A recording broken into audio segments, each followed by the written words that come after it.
diagramme enthalpique. Commençons. Le diagramme enthalpique, qu'est-ce que c'est?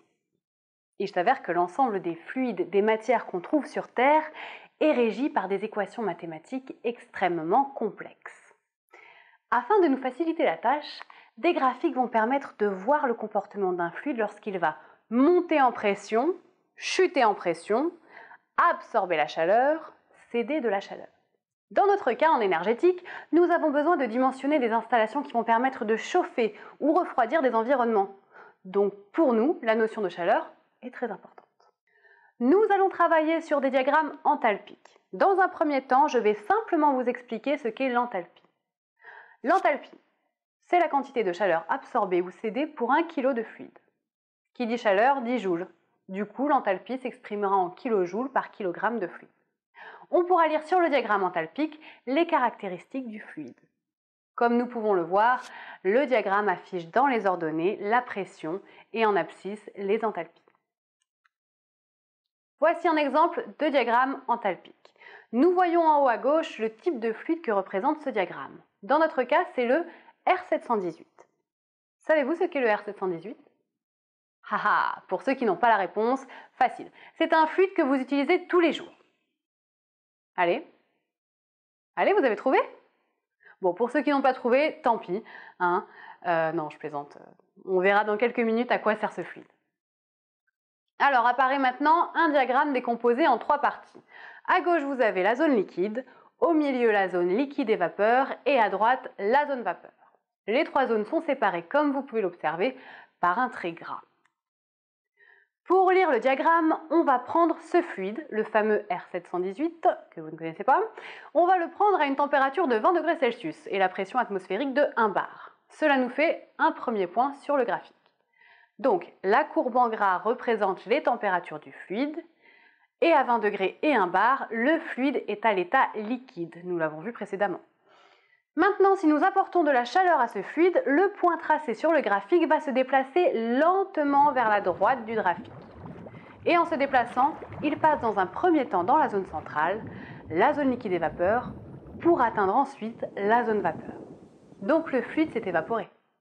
C'est donc le phénomène d'évaporation. Et inversement, si nous retirons de la chaleur à ce fluide, le point se déplace vers la gauche et passe de la zone vapeur à la zone liquide et vapeur pour ensuite atteindre la zone liquide. C'est ce qu'on appelle le phénomène de condensation. On recommence, mais on va aller plus lentement en apportant un peu plus de détails. Maintenant, apportons de la chaleur à ce fluide jusqu'au trait gras. Ce trait, n'oublions pas, il permet de délimiter la zone liquide de la zone diphasique, c'est-à-dire la zone vapeur et liquide.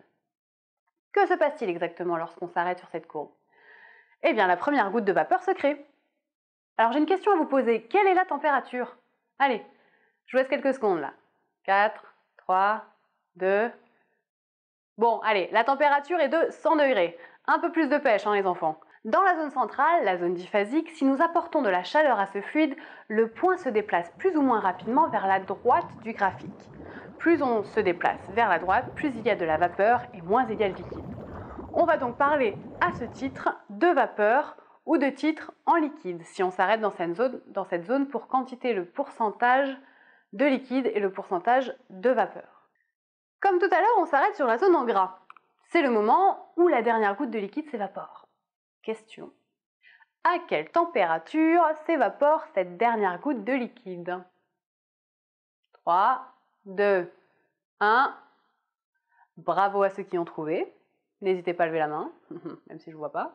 À 100 degrés Celsius, tout à fait, comme tout à l'heure, la courbe en gras représente aussi la température.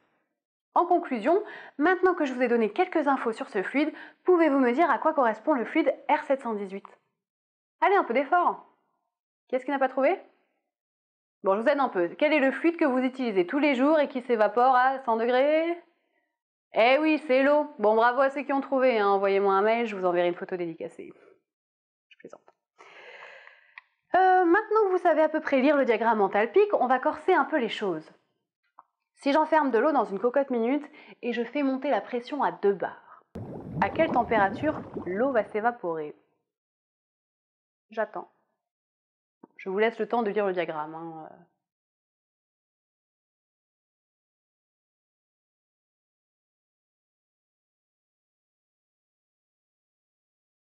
Pour ceux qui n'ont pas trouvé, la température est de...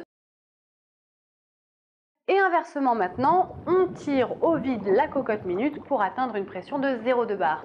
Alors, quelle est la température d'évaporation? Je vous le donne en 1000, en 60. Oui, la bonne réponse est 60 degrés. On continue encore, on tire au vide la cocotte minute jusqu'à une pression de 0,02 bar. Alors, quelle est la température d'évaporation de l'eau? A plus B plus 12 plus 15, 17 degrés environ. Bravo à ceux qui ont trouvé. Et ceux qui n'ont pas trouvé, il faut continuer à persévérer, n'hésitez pas. Conclusion, l'évaporation de l'eau est fonction de la pression. Je ne vous ai pas parlé du diagramme de l'eau pour vous expliquer comment faire du thé, mais pour aborder un sujet sensible dans le domaine du froid, le tirage au vide.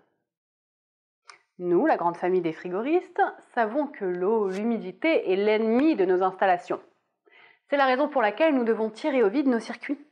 Mais la question qu'on me pose souvent est: combien de temps dois-je tirer au vide mon circuit?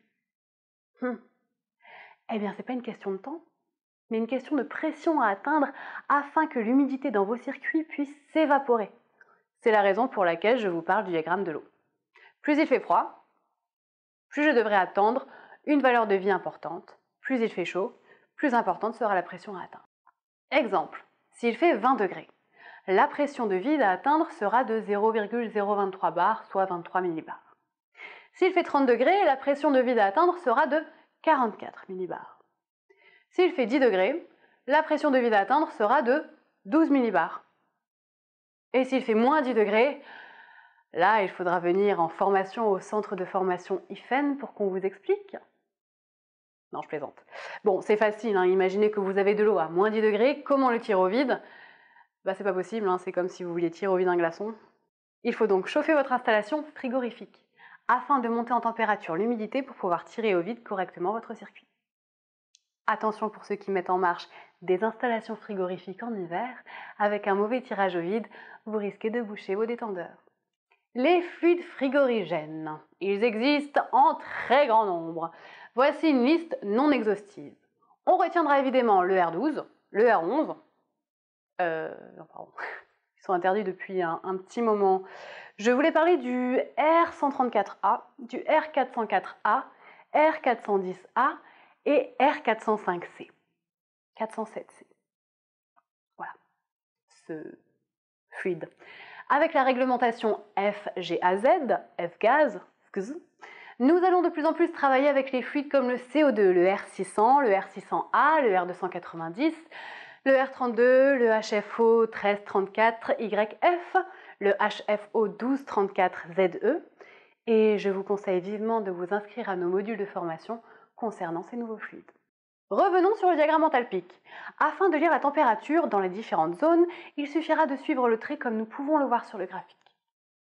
Afin de lire la pression dans les différentes zones, il suffira de suivre le trait à l'horizontale, donc la pression sera identique dans chacune des zones. Afin de lire l'enthalpie dans les différentes zones, il suffira de lire les valeurs à la verticale. Je vais encore vous embêter avec un exercice. Prenons un point sur le graphique et je vous laisse déterminer la température, la pression et l'enthalpie. Je vous laisse 2 secondes. 3 secondes. 5 secondes, fini. Bravo à ceux qui ont trouvé. Pour ceux qui n'ont pas trouvé, je vous affiche les valeurs.